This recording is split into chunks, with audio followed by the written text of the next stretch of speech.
Hello again, everybody. Welcome to episode 106 of the danjohnuniversity.com podcast. I grew up at 106 Ramona Avenue, so this episode is very special to me. Welcome aboard. A couple reminders, if you want to support the site, remember, join danjohnuniversity.com. The workout generator is amazing. But the other thing that a lot of people might know is we offer courses on the site, and they're simple courses.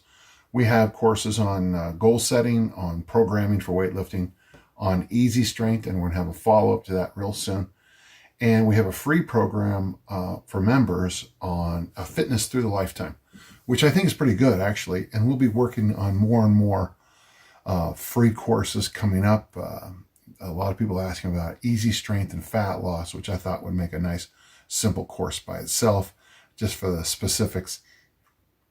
Also, too, if you want to help us out, you can join us at Patreon at Coach Dan John.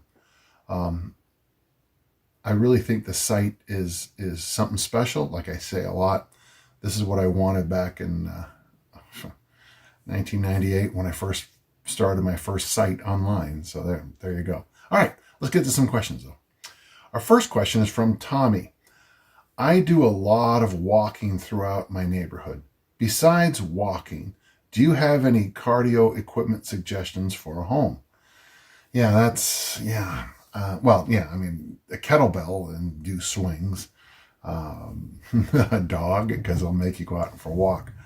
You know, whenever you buy cardio equipment from the home, one of the big problems they have, and I remember this is a study I read a long time ago. A long time ago. I can remember reading it in the library at Judge Memorial about the use of treadmills, and I swear it was 7.2 times is the total number of times the average consumer uses a treadmill. And I thought that was insane. You know, you spend $4,000, $5,000, $6,000 on something, you use it a handful of times. And then I started asking around, and that's true.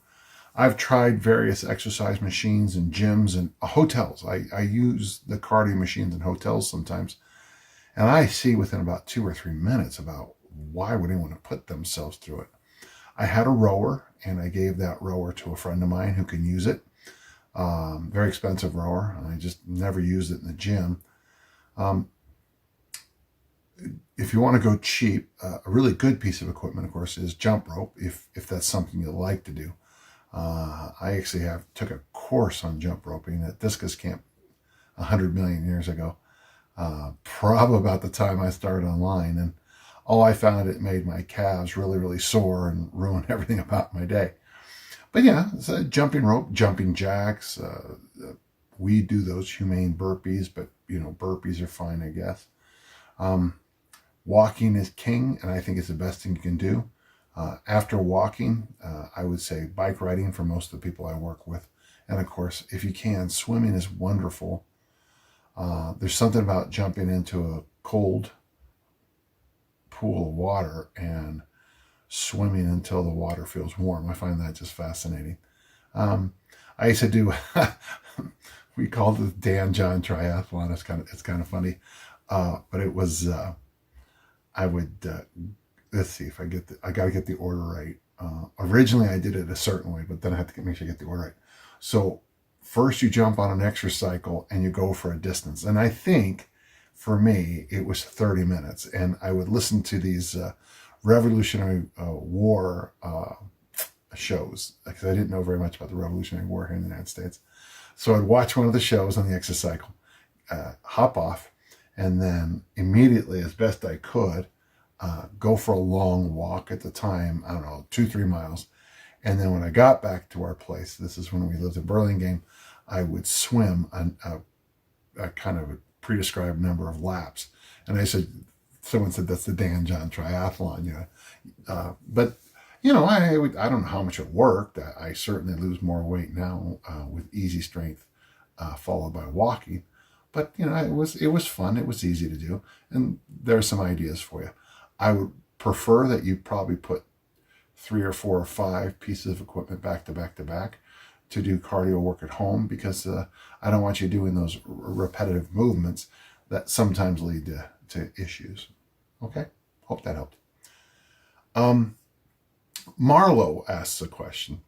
Marlo, If you were setting up a Dan John training center, how would you set it up? Kinds of equipment, classes. I've done this already. The most important thing I would do in a gym is I always make sure my squat racks are stuck up against the wall, flush against the wall. The platforms, I like them on the opposite side, but again, flush up, right up against the wall. And I like the middle wide open. And in my perfect gym, and I did have it for a while, I was able to procure some AstroTurf. So the middle of the gym, so we had wooden platforms here, we had squat racks and bench racks here, and then right down the middle was AstroTurf with a bunch of sleds and various things. And then part of that, I was able to put, rubber stall mats, the horse stall mats that we have in gyms. So we had stall mats going down. We had, I procured a tumbling mat, and that ran down the middle. So stall mats, tumbling mat, that was a cheerleader, long tumbling mat, and then AstroTurf, and then another stall mats. And what was great about that, with the mats, of course, you could do kettlebell work. You could do kettlebell work on the AstroTurf also. So we could do things like hurdle walkovers, farmer walks, sled pulls, tumbling runs where the athletes do somersaults or cartwheels. And there was movement, and I thought that was ideal. So that's what I did. We had 113 kettlebells when I left, and I think we had 65 Olympic bars with bumper plates for everybody. I basically used every resource I could. We had 5 different kinds of thick bars. It was a nice setup, yeah. So that to me would still be ideal. Also, if you were to post inspirational posts or quotes on the wall of your training center, what would they be? Yeah, I actually have some in my own training center, my gym out there. I'm not a big fan of inspirational quotes. I kind of like what the New England Patriots have on their wall. It's 3 words: do your job. I like that. Do your job, man. I think as a coach, if people just did what they were supposed to do or said they were going to do, you're a much, much happier coach long term. I'd probably put in, it's not where you start, it's where you finish. My daughters love that phrase. And of course, make a difference. And probably never let it go, but that's just for me. Thanks. We have a question from Alex. Alex asks, I was wondering if you could go into more detail about what you put in your journal. Well, Alex, that is something that just goes a big gamut. For years, I use mine I keep my workouts now on danjohnuniversity.com. I kind of go rise and fall with specificity in my journals. Sometimes they're very, very, I go back when I was with Dick Notmeyer. I had every warm up, the bar, 65 pounds, 85 pounds. Just all the way up. I have written my food in them. I have included things like sleep. I often will include little things about what's affecting my life. And I have noticed that I have not been real good about that lately. I do keep a separate personal journal, and I don't write in that as much as I should. Talk about things going on in the world, my grandchildren, my children, my dog, just stuff that comes up, when we had that big storm and everything got destroyed. He has some follow-ups that I really want to get into. What details did you find the most insightful looking back? Actually, when I rant about why wasn't I doing this before, so I'll 20 years later, I'll go back and I'll see that I was already doing this thing that was actually kind of smart, and I stopped doing it. One of the things I keep picking up over and over is that I've made my best progress historically lifting 3 days a week, but the other 4 days a week have to be sport specific. Now that's the problem with being, right now I'm kind of focused on the Olympic lifts. So even if I'm Olympic lifting, that's, if I Olympic lift as a weight workout, but it's also my sport. So I gotta be careful there. But I've looked in things and I've known I had a problem with, like, for example, shellfish. I'm allergic to lobster and crab. I know that, so let's put that over here. But I've had issues with milk and wheat since it shows up over and over about how I get kind of skin issues with both of those. I'll do little experiments that fail miserably, and sometimes 10, 15 years later, I'll look at them like, it wasn't a failure. You just needed to give more time. I used to fast before I worked out, and I couldn't make it work. And of course, now it's just what I do. But it just kind of sometimes takes a while to, just get things together. Anytime I bullet point anything, 1, 2, 3, 4, 5, these things work. And you ask about this. So really, it's the conversations, the frustrated conversations that I get the most out of. What details would you have been nice to log in hindsight? Oh, yeah. I mean, I do wish I had a more personal journal from like high school, maybe, just so I could look back, and it'd be interesting because when you look at the names, you wouldn't even know who they are anymore. Last night I did this thing with this person, that person, and I couldn't even tell you who they were probably now. But it's nice to have it written down. When the girls were little, I wish I'd have kept more things about their growth and their new discoveries. But I did keep some of that down. And one of my favorite things is my annual, on my daughter Kelly's birthday, I always have this moment in my journal when I can't believe she's turning 2, 10, 21, 30. It's fascinating to see it. And next year it'll happen again. So I like these questions. What other sections, like the things I know section, you included? One thing I used to do a lot better is I would type things up, cut it, and then tape it into the journals. See if I have them real quick to show you. Well, this is the one I showed the other day, and this is the one that was just on top. But this is from December 2000. Things I know. It's interesting because number 4, power snatch, power clean, push jerk, front squat, snatch deadlift, one arm press, and overhead squats. Those seem to be the exercises that work best for me. This is something I did for a while that was really a good idea. Every day I would weigh in, and every day I would measure my waistline. Very often, there might be, here's a good example. I would type up something, and then I would cut and I'd paste it in there. This is me winning the Murray City Highland Games here, and I won it I was the only person able to turn the big caber, so that was kind of cool.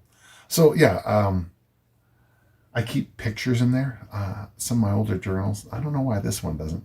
I'll have my daughter's little kid pictures in there, and it's kind of fun to go back and go, oh, yeah.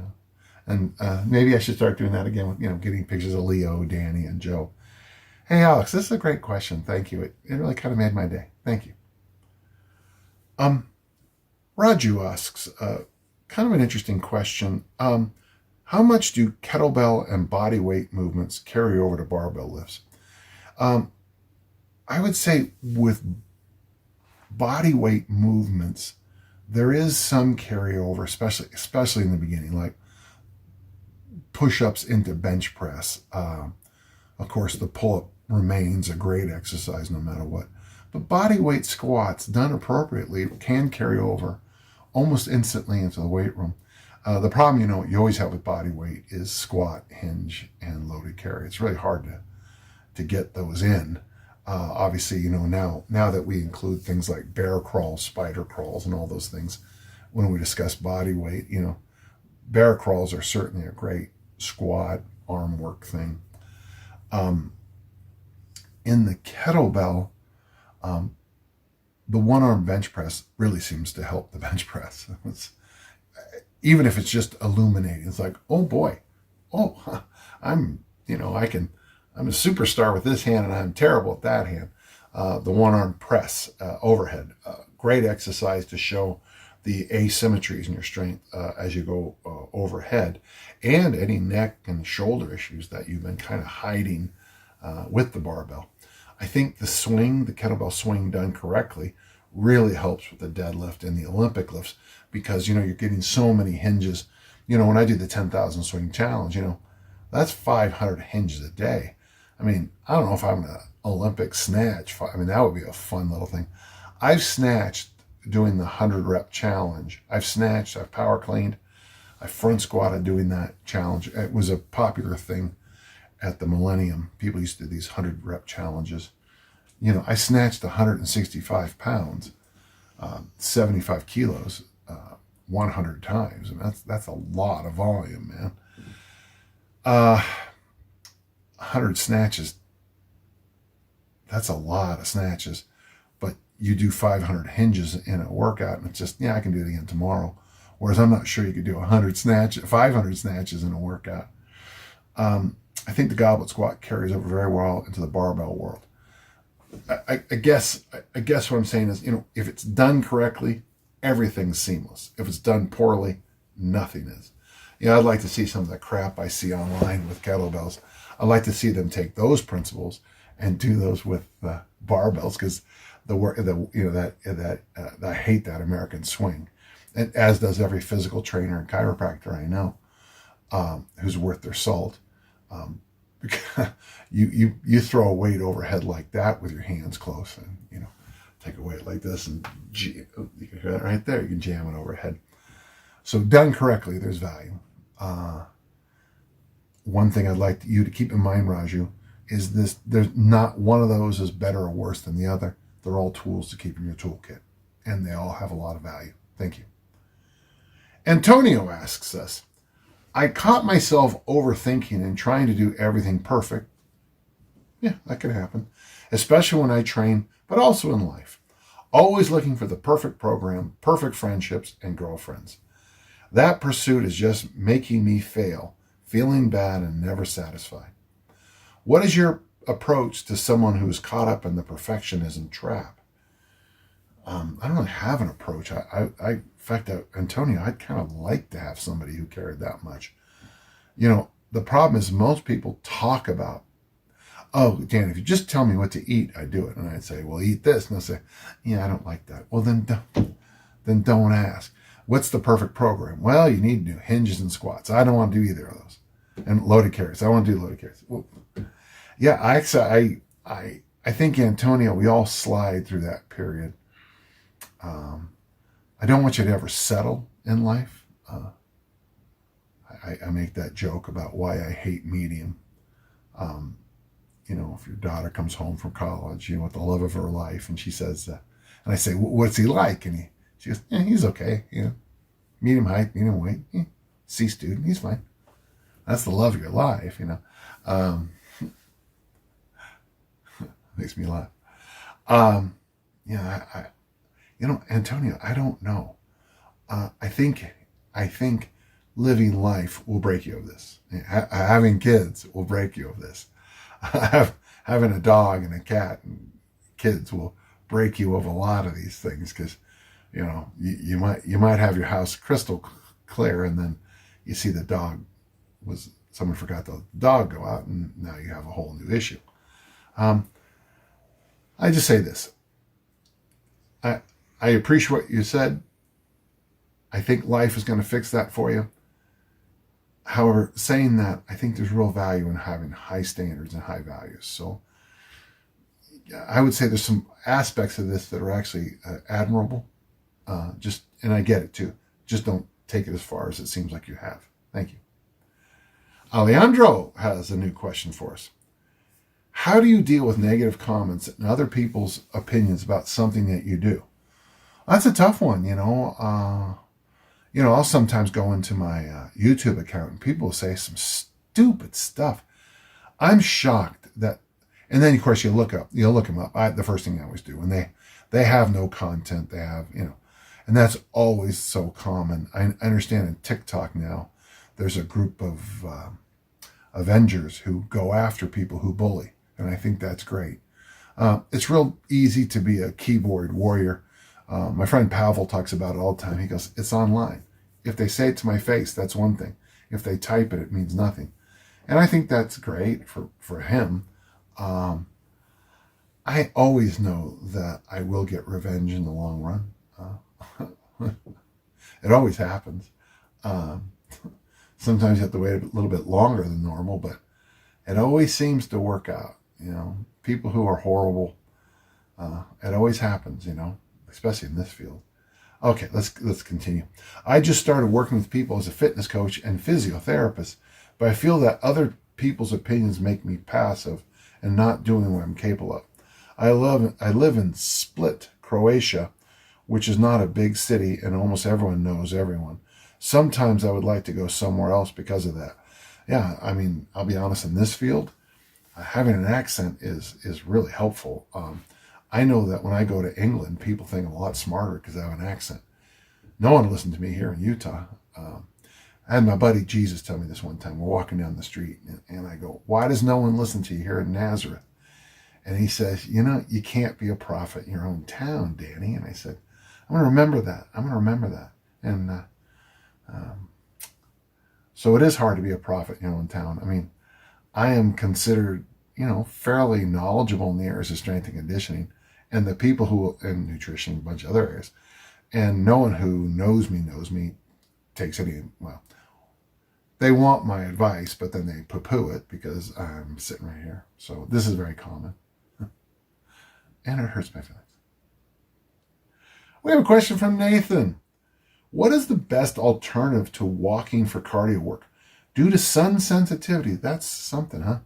Walking can be very difficult for me unless I go at night, and I'm wondering if there's something else I can do that would be better. I'm getting a lot of walking questions lately, and that makes me happy. Yeah, again, there's I was about to say jumping rope. The downside of jumping rope, of course, is that they get your heart rate up too high. It's hard to slow down. I mean, it's hard to get heart rate to be in a manageable area to get the benefits of walking. Indoor pools, swimming. I can't.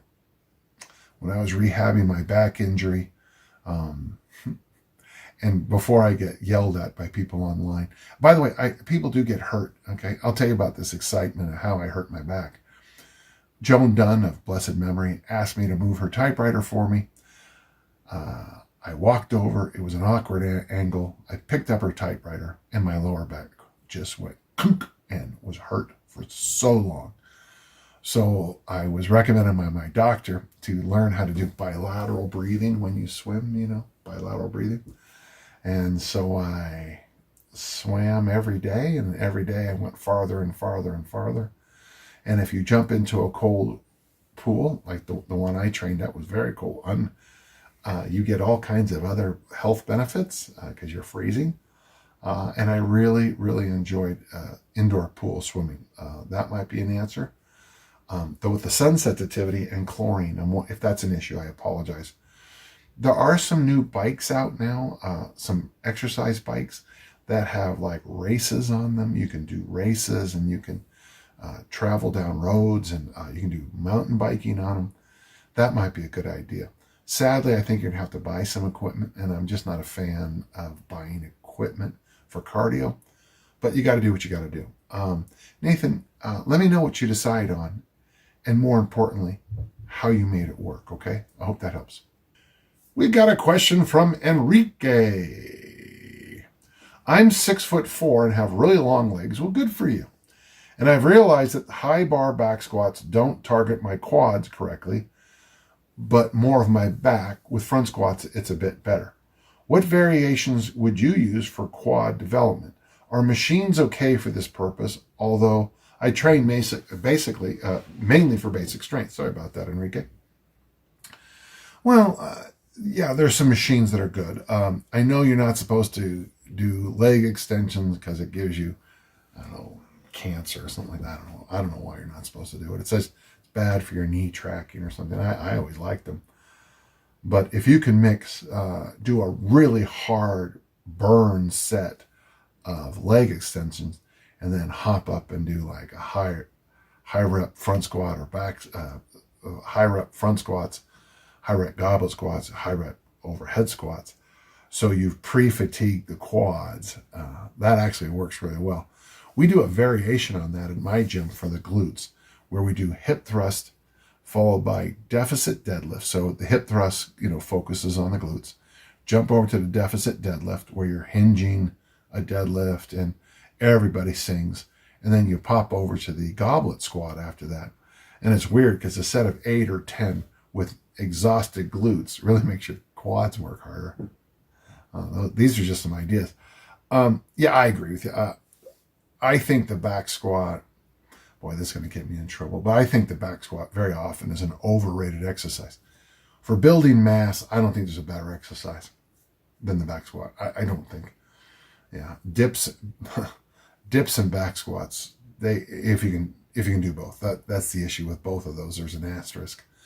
Dips hurt a lot of young people right here in the sternum, and of course, back squats have to be done well. There's your perfect program: dips and back squats. But for specific stuff, it makes sense why a lot of the classic bodybuilding coaches got away from the back squats once they had the athlete when they needed to be in total mass. Man, front squats work, do them. I love front squats. I do them 3 days a week, so yeah, enjoy. I hope that helps, Enrique. We have a question from Jeffrey. Jeffrey says this: I'm following up about a question that was answered in the podcast regarding fasted rucking for fat loss. You mentioned to follow up about how you use this with fat loss clients, so I am. Any additional information would be most welcome. Well, Jeffrey, this is really... So as I sit in my chair today, I've lost 35 pounds, 16 kilos in 7-ish months. And basically what I do is I do my, through much of it I did traditional bodybuilding work. And the moment I finished, I threw on either weighted hands, weighted ankle weights, and a backpack rucking and went for a walk. But recently when I started to really tighten my diet, I've been doing Olympic lifting followed simply by my walk. I have very, very few dietary changes since I began this. Very few. I did cut out alcohol. That's true. That's not even true. I went out with my daughter yesterday and I had very few drinks, but I had drinks. At Mike Brown's birthday party, I had wine. It's not like I stopped drinking. I stopped drinking all the time, I guess, would be the answer. I eat a lot of fermented foods, mostly kimchi now because I found a great place to buy it, and it's really good.